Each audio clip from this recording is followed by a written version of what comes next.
ila Yesu Kristo.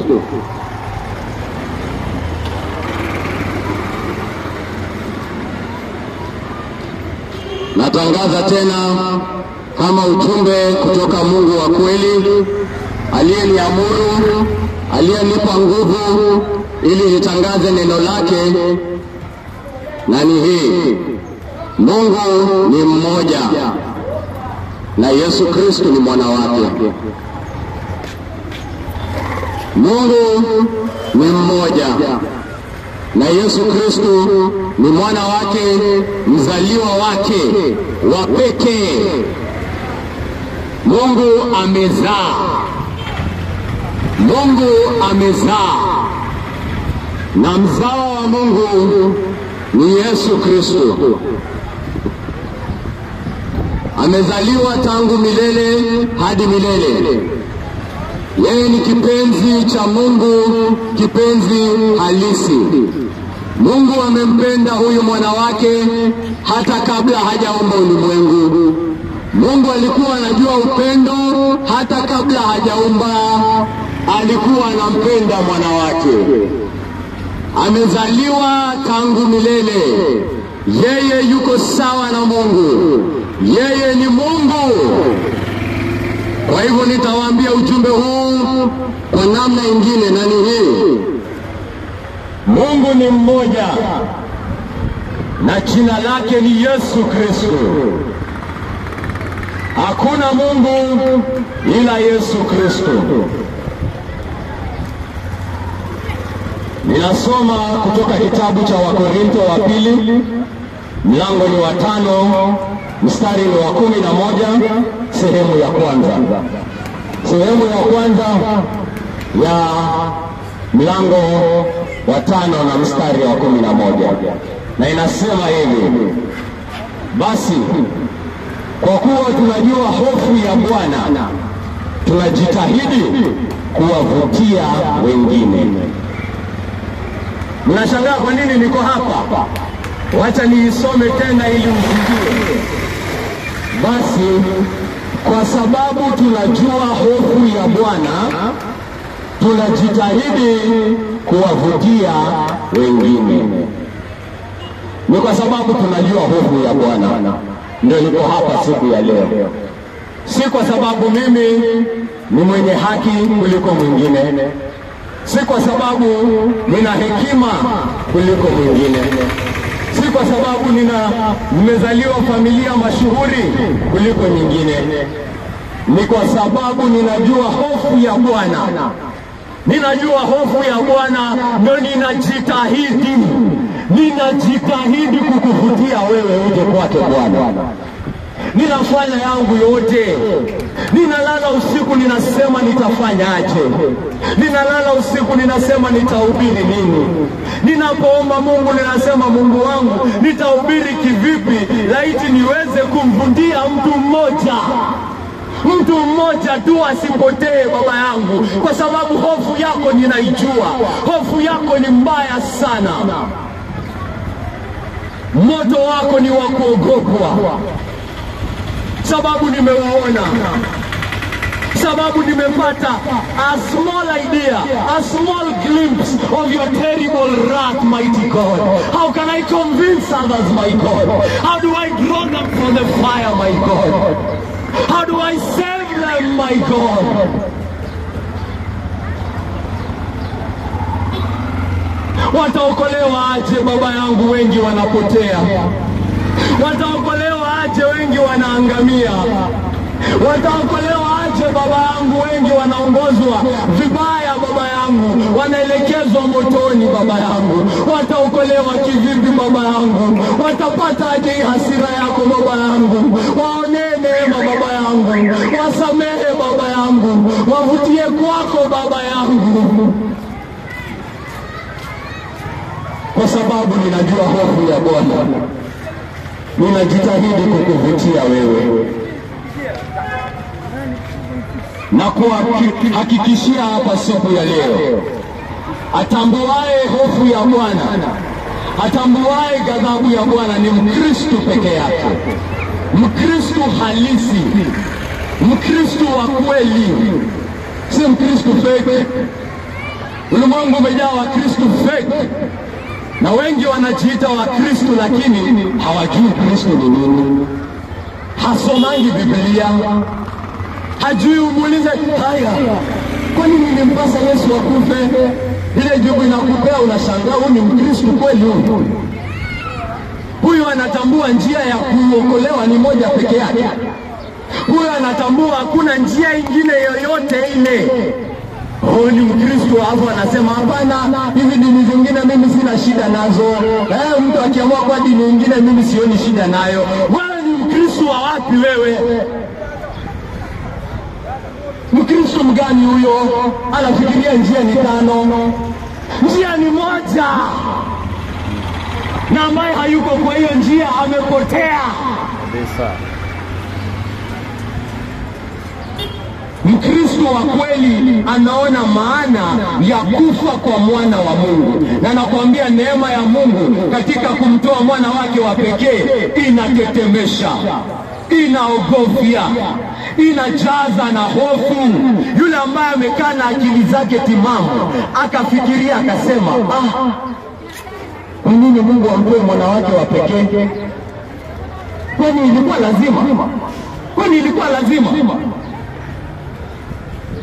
Nini inamfanya Mungu aje amtoe mwana wake wa pekee? Kwani tuko wabaya aje? Kwani nimeoza aje? Kwani nimepotea aje? Kwani mimi ni mchafu aje? Si Mungu angenilipia tu shilingi milioni 10, hiyo ingekuwa sawa? Ama angenilipia shilingi milioni 5, hiyo ingekuwa sawa? Mbona amwage damu ya mtoto wake? Mbona amwage damu ya mwana wake? Kwani mimi ni muovu aje? Kwani mimi ni mchafu aje? Kwani mimi ni katili aje? Kwani mimi ni muasi aje? Neema ya Mungu ikutetemeshe siku ya leo. Neema ya Mungu ikufanye uogope siku ya leo. Ujue ghadhabu ya Mungu ni nini hii ambayo amekuokoa kwa kuua.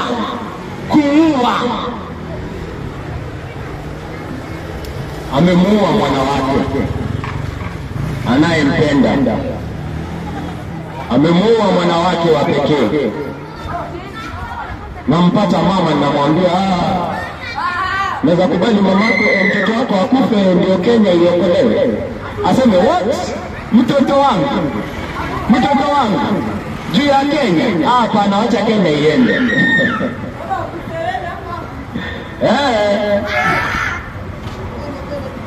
Mama hawezi achilia mtoto wake afe, hata kama ni kwa ajili ya taifa.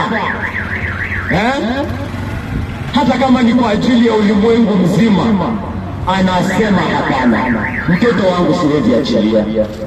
Huyu nimembeba miaka 9, miezi 9 huyu nimemkuza, nimemtunza, huyu nampenda sana, siwezi mwachilia kwa kitu yoyote ile. Ndio mjue ambacho Mungu amefanya. Ndio muone hasira gani hii Mungu anakuokoa. Ujue hasira ya Mungu iko juu ya nini. Ujue kwamba hasira ya Mungu kakaangu ni juu ya dhambi yako. Ni kwa sababu ya uovu wako. Dhambi ni kumwasi Mungu.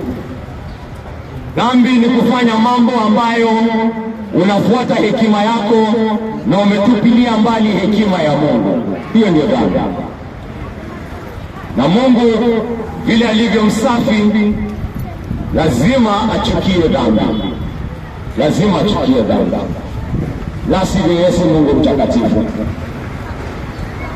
Jaji mwenye haki lazima aadhibu makosa. Jaji mwenye haki lazima aadhibu makosa. Na Mungu mwenye haki lazima aadhibu dhambi. Hakuna kusimama mbele yake. Kwa nini tuko hapo ulimwenguni? Kwa sababu wazazi wetu wa kwanza walimuasi Mungu. Adamu na Hawa walimuasi Mungu.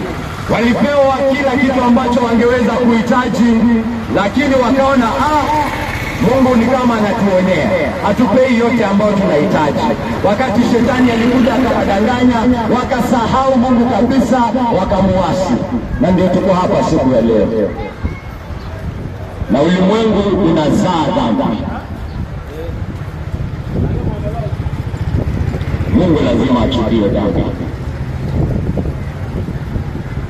Binadamu amepofushwa, anaona dhambi ni kitu kidogo. Anaona dhambi ni kitu kidogo. Kitu kidogo hii. Si ni mkate tu. Si nimeima mkate tu. Mkate. Sasa Mungu atanitupa jehanamu sababu ya mkate. Mungu aina gani huyo? Sijafanya chochote. Si nimelala tu na msichana wenyewe. Na si ati nilimlazimisha. Sasa nichomeke milele na milele kwa sababu ya hiyo. Hata sijafanya kitu, nimemtamani tu. Ninatamani tu mali ya wengine. Sasa nichomeke milele kwa sababu ya kutamani mali ya wengine. Amefanya dhambi machoni pake iwe ni kitu kidogo. Na kuambia ndugu yangu, vile ambavyo unaona dhambi yoyote ni kitu kidogo, ni kwa sababu haujui Mungu. Ni kwa sababu haujui ukubwa wa Mungu.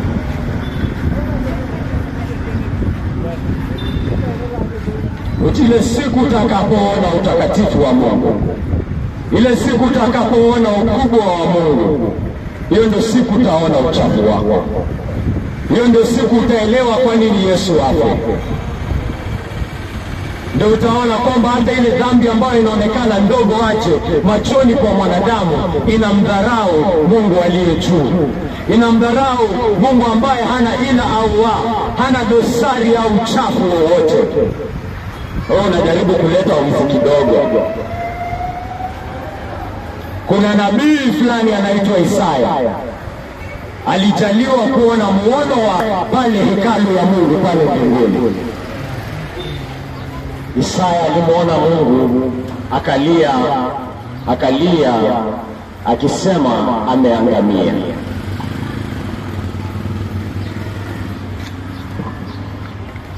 Ameona utakatifu wa Bwana na amesema mimi ni mtu wa mdomo mchafu.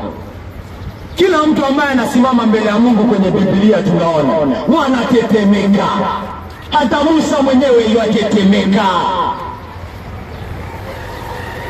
Nabii wote wanatetemeka mbele ya Mungu. Yule ambaye unaona ni msafi kabisa yuatetemeka mbele ya Mungu. Sembuse wewe mlafi wewe. Sembuse wewe mwenye matusi wewe. Sembuse wewe katili. Sembuse wewe mwenye vitisho. Sembuse wewe. Ukimwona Mungu utafanya nini? Utalia kakangu.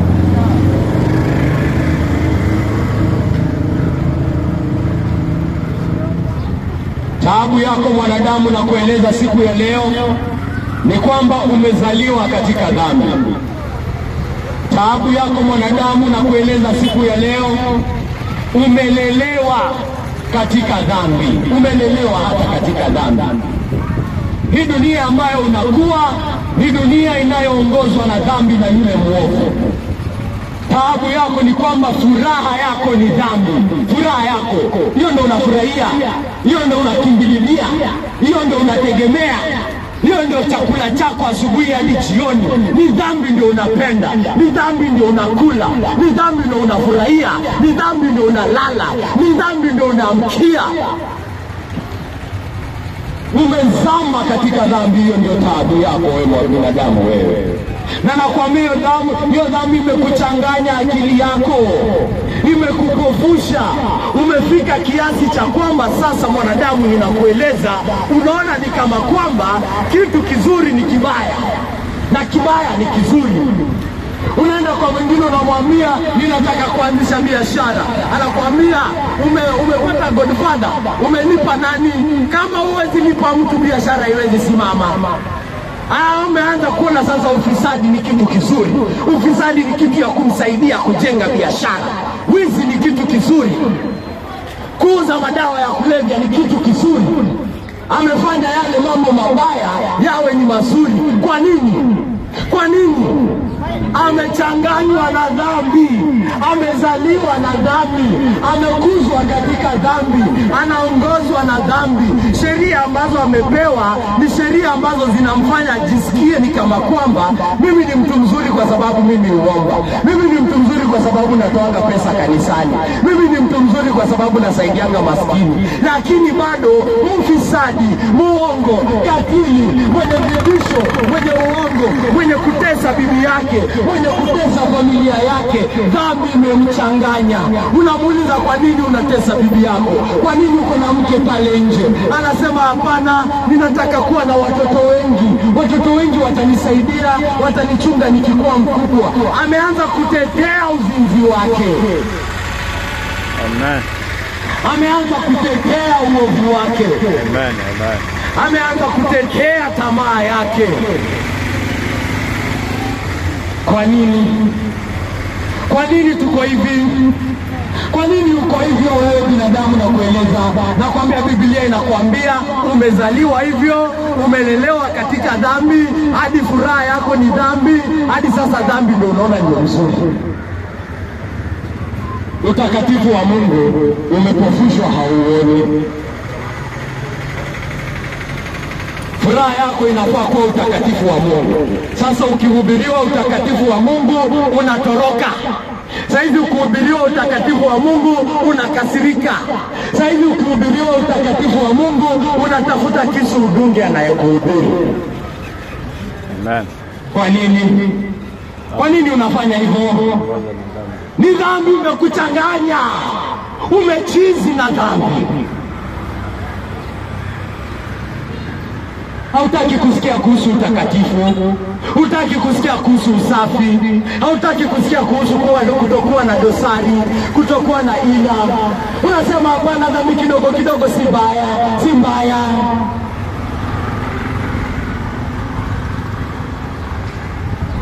Umejiundia miungu mingine. Miungu hii ni dhaifu, haiwezi tosheleza roho yako. Kila siku roho yako kuna nafasi kubwa pale. Hauna raha. Unatafuta raha, unasema wacha next week nitasali yote kuanzia mwanzo wa mwisho, nitafanya juhudi zangu zote. Unatafuta raha isiyodumu. Unatafuta raha katika juhudi zako. Unatafuta raha katika miungu ambayo si miungu. Hiyo miungu ambayo si Mungu mtakatifu, Mungu wa Abrahamu, Mungu wa Isaka, Mungu wa Israeli, Yakobo, si Mungu. Huyo si Mungu. Mungu ambaye si baba wa Yesu Kristo, huyo si Mungu. Mungu ambaye si baba wa Yesu Kristo, huyo si Mungu.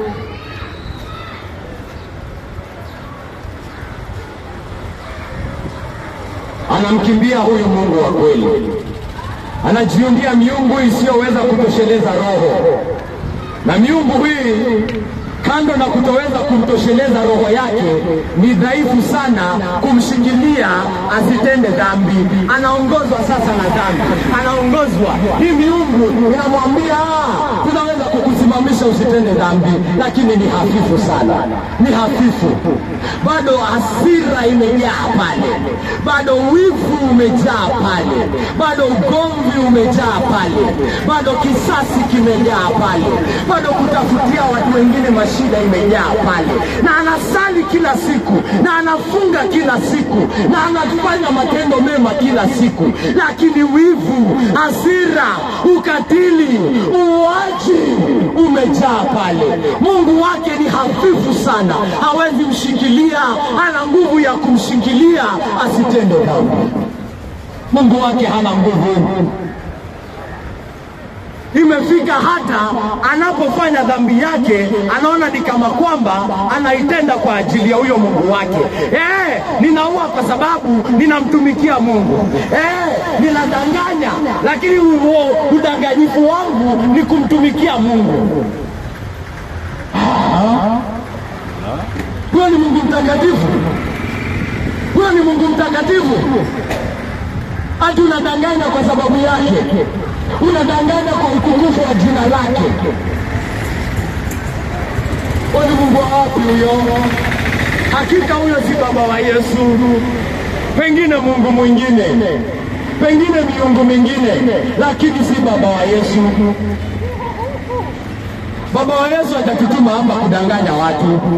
Ametuambia hubiri ukweli, hubiri neno langu jinsi lilivyo, na niwaachie mimi nifanye kazi. Mimi sitakuja kukudanganya hapa. Sitakuja kukwambia tukimkubali Yesu biashara yako itapata customer milioni. Sitakuja kukudanganya hapa.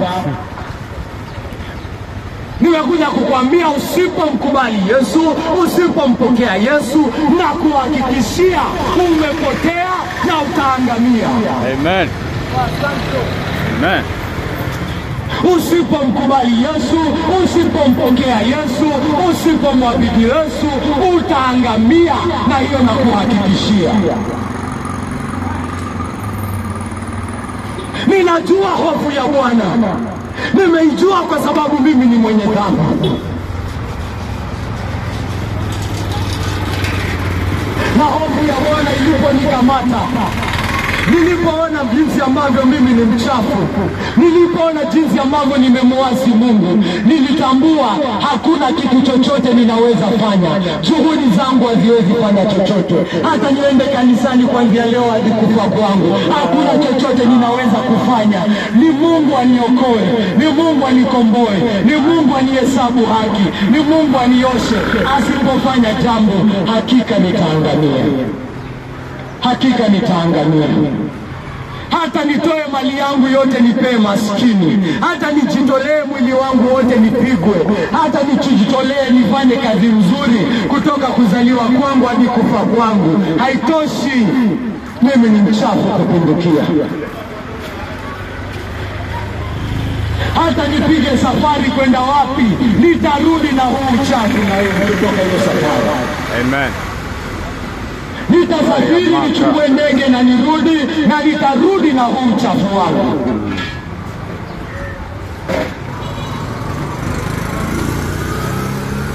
Lazima Mungu aniokoe.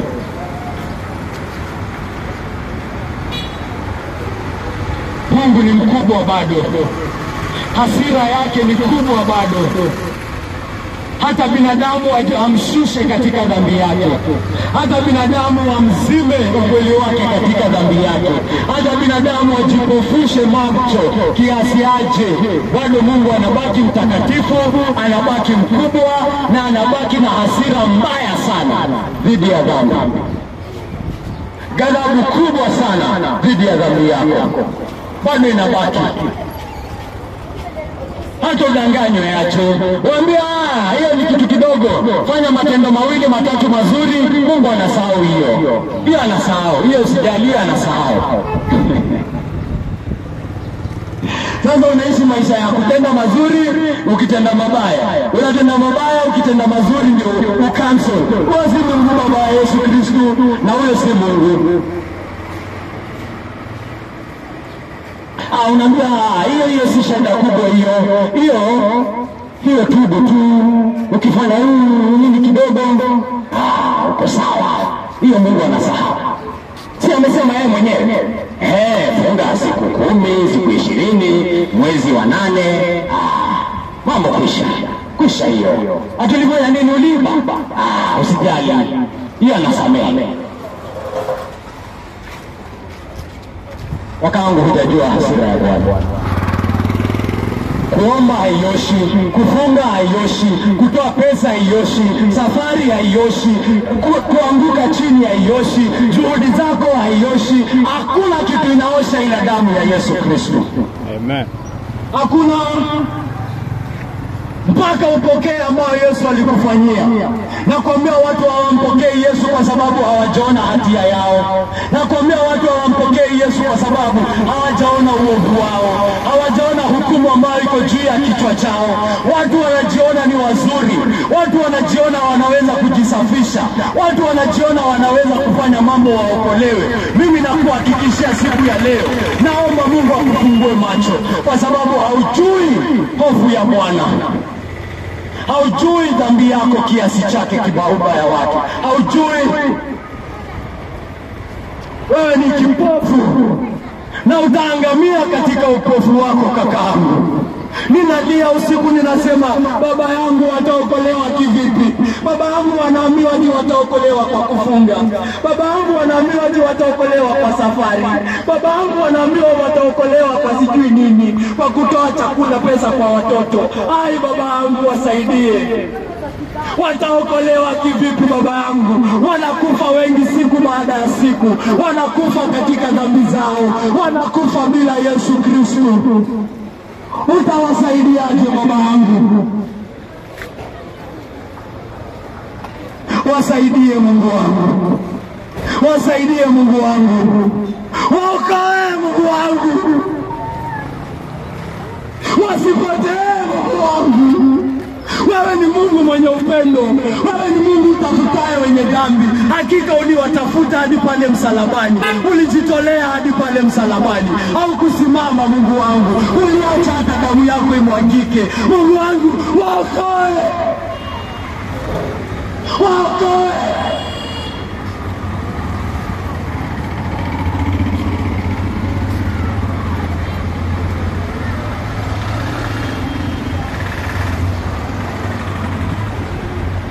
Mungu wangu hawajui hasira yako. Mungu wangu hawajui hofu yako. Mungu wangu hawajui utakatifu wako. Mungu wangu hawakujui wewe. Wamedanganywa, wanafikiri wanakujua, lakini hawajakutambua. Kama wangekuwa wanakutambua, wangekimbia kwake Yesu Kristo siku ya leo. Wangekimbia kwake Yesu Kristo sasa hivi. Wangekimbia, hawangelala usiku Mungu wangu. Ni kwa sababu hawakujui. Ni kwa sababu hawajakuona. Wataokolewa kivipi Mungu wangu usipofanya kitu? Wataokolewa aje Mungu wangu?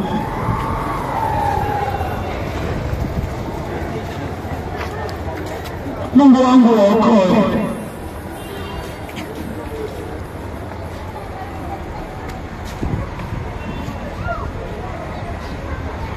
Hawezi kuja kwa Yesu bila kutambua hili. Hawezi kuja kwa Yesu bila kutambua uovu wako. Hawezi kuja kwa Yesu bila kuona hatia yako. Hawezi kuja kwa Yesu bila kuona wewe ni muovu na umeoza. Umeoza. Hata juhudi zako zimeoza. Matendo yako ya kidini yameoza. Hakuna kitu kinachotoka kwako kizuri. Yote imeoza. Kitu kizuri inatoka kwa Mungu peke yake. Na ni Yesu Kristo. Najua haujaona uovu wako, ndio maana haukuji kwa Yesu. Ndio maana hadi siku ya leo unajitetea. Ndio maana hadi siku ya leo unaona kwamba majuhudi zako zitakuokoa. Ndio maana haustaajabu ukisikia kwamba Mungu Mwenyezi amejishusha hadi akachukua mwili. Ndio maana haustaajabu kufa kwa Yesu Kristo. Haujajua dhambi yako. Haumjui Mungu. Haujamjua Mungu. Ashhadu an la ilaha illa Allah. Amka. Amka mwenye dhambi wewe. La ilaha illa Allah. Amka. Ogopa. Uko hatarini wewe. Ashhadu anna Muhammad. Wacha kuwa mwovu wewe. Wacha upumbavu wewe. Wacha kujidanganya wewe. Amka. Amka. Funguka macho. Fungua macho. Toka kutoka usingizi wako. Toka kutoka usingizi wako. Amka. Hayya ala al-falah. Makahaba wataingia mbinguni mbele yako. Wakata ushuru wataingia mbele yako. Unasema unaona lakini wewe ni kipofu. Amka. Amka. La ilaha illa Allah. Amka. Amka. Mbona walala? hauoni juhudi zako zikusaidie. Amka, amka, ogopa, ogopa, uko hatarini wewe. Ogopa, njoo kwa Yesu wewe. Toroka, kimbia. Mikono yake iko wazi kwa mwenye dhambi yoyote atakayeamka. Mikono yake iko wazi kwa mwenye dhambi yoyote atakayegundua tumaini lake ni damu yake peke yake. Njoo kwa Yesu, anakuita siku ya leo. Njoo kwa Yesu, amekuita siku ya leo. Njoo kwa Yesu, ni wewe amekujia wewe. Ni wewe amekukujia wewe. Mpokee leo. Mpokee wakati huu ninapohubiri. Mpokee sasa hivi na kuambia kakala. Amka. Mwenyezi Mungu wa milele, asante kwa neno lako tukufu Baba yangu. Asante kwa neno lako lililo juu Baba yangu. Asante kwa utakatifu wako Mungu wangu. Asante kwa uwezo wako Mungu wangu. Asante kwa ile tumaini ambao unatupa. Asante kwa neema yako Baba yangu. Mungu wangu, nakushukuru na nakutukuza. Na naomba Mungu wangu kwamba katika kuhubiriwa kwa neno hili Mungu Baba, kwamba umefanya kazi yako Mungu wangu. Kwamba umesonga miongoni mwa wote ambao wamepata kulisikia Mungu wangu. Kuwaamsha kutoka usingizi wao. Kwamba Roho wako amekuwa pamoja nasi Mungu wangu. Kuwaamsha wenye dhambi. Kuwaamsha ambao wameweka tumaini lao Mungu Baba katika juhudi zao na katika mambo kadha wa kadha Mungu wangu. Waamshe katika usingizi wao. Waamshe katika kudanganywa kwao. Waamshe katika upumbavu wao. Waamshe Mungu Baba, waokoe. Walete kwako. Naomba haya yote katika jina tukufu la Yesu Kristo aliye Bwana na mkombozi wetu. Amen.